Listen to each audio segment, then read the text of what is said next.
ಇವರೆಲ್ಲ ಟ್ರೆಕ್ಕಿಂಗ್ ಮುಗಿಸಿ ಸುಮಾರು ಜನ ಮರಳಿ ಬರ್ತಾ ಇದ್ದಾರೆ. ನಾನು ಕೂಡ ಹೋಗ್ತಾ ಇದ್ದೀನಿ ನೋಡ್ರಿ ಹೆಬ್ಬೆ ಫಾಲ್ಸ್ ನ ನೋಡೋಕೆ. ಕೆಮ್ಮಣ್ಣಗುಂಡಿಗೆ ಹೋಗೋ ರೋಡಲ್ಲೇ ಒಂದು ವಾಟರ್ ಫಾಲ್ ಸಿಗುತ್ತೆ.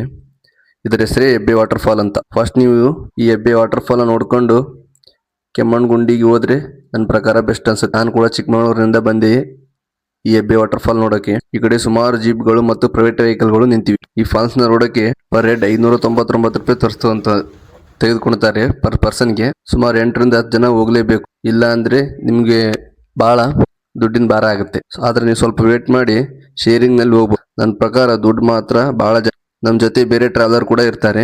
ಎಲ್ಲರೂ ಒಂದೇ ಪ್ರೈವೇಟ್ ವೆಹಿಕಲ್ ಒಳಗಡೆ ಅಲೋ ಇಲ್ಲ. ಈ ಹೆಬ್ಬೆ ವಾಟರ್ ಫಾಲ್ ನ ವ್ಯೂ ನ ಮುಂದೆ ದುಡ್ಡು ಯಾವ ಲೆಕ್ಕಕ್ಕೂ ಬರಲ್ಲ. ನಡ್ರಿ ಮುಂದೆ ಹೋಗೋಣ ಸಾಕು.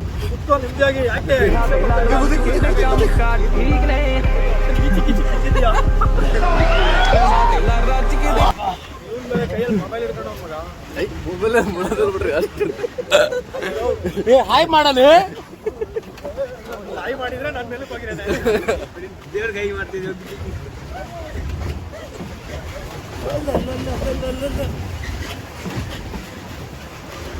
ನಾನು ಗಾಡಿ ಬಿಟ್ಬಿಟ್ಟವ್ರಲ್ಲ ಒಳಗಡೆ ಬಿಡ್ತಾರ.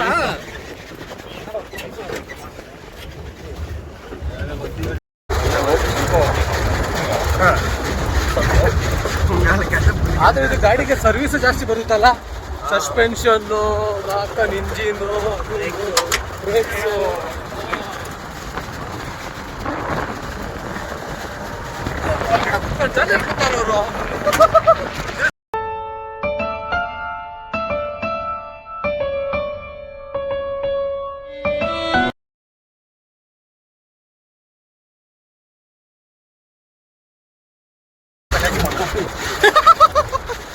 ಇಲ್ಲಪ್ಪ ಲ್ಯಾಂಡ್ ಸ್ಲೈಡ್ ಆಗ್ಬಿಟ್ರೆ ಸಖತ್ ಇದಾಗುತ್ತಲ್ಲ.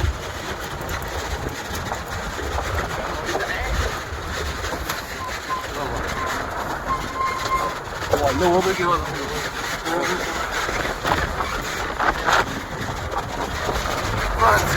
ನೋಡಪ್ಪ ನೀನು ಈ ಕಡೆ ನೋಡಪ್ಪ.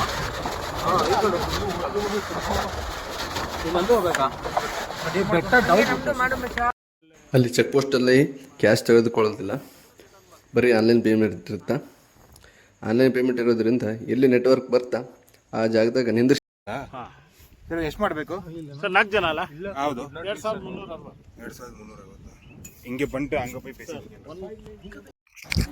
ಗಾಡಿಯಿಂದ ಇಳಿದ ತಕ್ಷಣ ಸುಮಾರು 750 ಮೀಟ್ರ್ ನಡ್ಕೊಂಡು ಹೋಗ್ಬೇಕಾಗತ್ತ. ನಡ್ಕೊಂಡು ಹೋದ್ರೆ ಒಂದು ಬರುತ್ತೆ, ಒಂದು ಫಸ್ಟ್ ಬರೋದೇ ಒಂದು ಬ್ರಿಡ್ಜ್. ಆ ಬ್ರಿಡ್ಜನ್ನು ನಿಧಾನವಾಗಿ ದಾಟ್ಕೊಂಡು ಹೋಗ್ಬೇಕು. ಸುಮಾರು 3 ಬ್ರಿಡ್ಜ್ಗಳು ದಾರಿಯಲ್ಲಿ ನಿಮ್ಗೆ ಎದುರಾಗ್ತವೆ. ಆ ಬ್ರಿಡ್ಜ್ಗಳನ್ನು ದಾಟ್ಕೊಂಡು ಹೋಗ್ತಾ ಇದ್ದಾಗ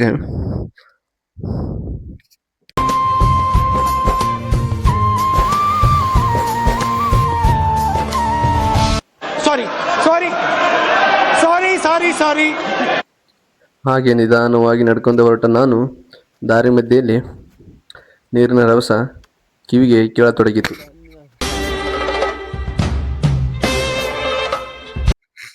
ಹಾಗೆ ಹಿಂತಿರುಗಿದ ನಾನು ನೋಡುತ್ತಾ ಹೋದಾಗ ನನ್ನ ಜೊತೆ ಬಂದ ಸಹಪಾಠಿಗಳು ಹಿಂದೆ ಇದ್ದರು. ನಾನು ಹೆಬ್ಬೆ ಫಾಲ್ಸ್ ನೋಡುವ ಕೌತುಕದಲ್ಲಿ ತುಂಬ ಸ್ಪೀಡಾಗಿ ಹೊರಟಿದ್ದೆ. ಹೆಬ್ಬೆ ಫಾಲ್ಸ್ ಹತ್ತಿರ ಬರ್ತಾ ಇದ್ದಾಗೆ ಅದರ ಗಾಳಿಯ ರಭಸ ಮತ್ತು ನೀರಿನ ರಭಸಕ್ಕೆ ಅತ್ಯಂತ ಕೌತುಕದಿಂದ ನೋಡಲು ಮುಂದೆ ಸಾಗುತ್ತಾ ಹೊರಟಿದ್ದೆ. ಆ ನದಿ ನೀರು ನೋಡಿದ್ರೆ ಗೊತ್ತಾಗುತ್ತೆ ಹೆಬ್ಬೆ ಫಾಲ್ಸ್ ಹೇಗೆ ಬರ್ತಾ ಇದೆ ಅಂತ. ಅತ್ಯಂತ ನಿಧಾನವಾಗಿ ಹೊರಟ ನಾನು ಮುಂದೆ ಅಚ್ಚರಿ ಒಂದು ವಿಷಯ ಕಾದಿತ್ತು. ಅದೇನೆಂದರೆ ಹೆಬ್ಬೆ ಫಾಲ್ಸ್ ನನಗೆ ದೂರದಿಂದಲೇ ಕಾಣತೊಡಗಿತು. ನನ್ನ ಸಹಪಾಠಿಗಳು ಕೂಡ ಹಿಂದೆ ಬರ್ತಾ ಇದ್ರು. ಅತ್ಯಂತ ರಮಣೀಯವಾಗಿ ಏರುತ್ತಿದ್ದ ಹೆಬ್ಬೆ ಫಾಲ್ಸ್ನ ನದಿ ನೋಡುತ್ತಿರುವಾಗಲೇ ಆ ಅಚ್ಚರಿ ವಿಷಯ ನೋಡಿ ಗೊತ್ತಾಯಿತು, ಹೆಬ್ಬೆ ಫಾಲ್ಸ್ಗೆ ಅಷ್ಟೊಂದು ದುಡ್ಡು ಯಾಕೆ ತಗೊಂತಾರೆ ನೋಡೋಕ್ಕೆ ಅಂತ. ಅದ್ಭುತವಾಗಿ ಕಾಣುವ ಈ ದೃಶ್ಯ ಎಷ್ಟು ದುಡ್ಡು ಕೊಟ್ಟರೂ ಮತ್ತೊಮ್ಮೆ ಕಾಣಸಿಗದು. ಪ್ರತಿಯೊಂದು ಹಂತದಲ್ಲಿಯೂ ಧುಮ್ಮಿಕ್ಕೇರಿಯುವ ಈ ನದಿಯು ಅತ್ಯಂತ ಸರಾಗವಾಗಿ ಸಾಗುತ್ತಾ ಇತ್ತು. ಅದರಲ್ಲಿ ನಾನು ಕೆಲವೊಂದು ವಿಡಿಯೋಗಳನ್ನು ಮಾಡತೊಡಗಿದೆ. ಹೇಗಿತ್ತು ವಿಡಿಯೋಗಳಂದರೆ ಸ್ವಲ್ಪ ನೋಡಿ.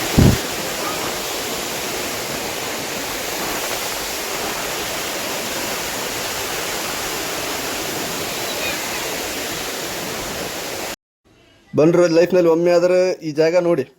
ಇವತ್ತಿರ್ತೀರ ನಾಳೆ ಹೋಗ್ತೀರಾ, ರೊಕ್ಕ ನಾಳೆ ಗಳಿಸ್ಬೋದು.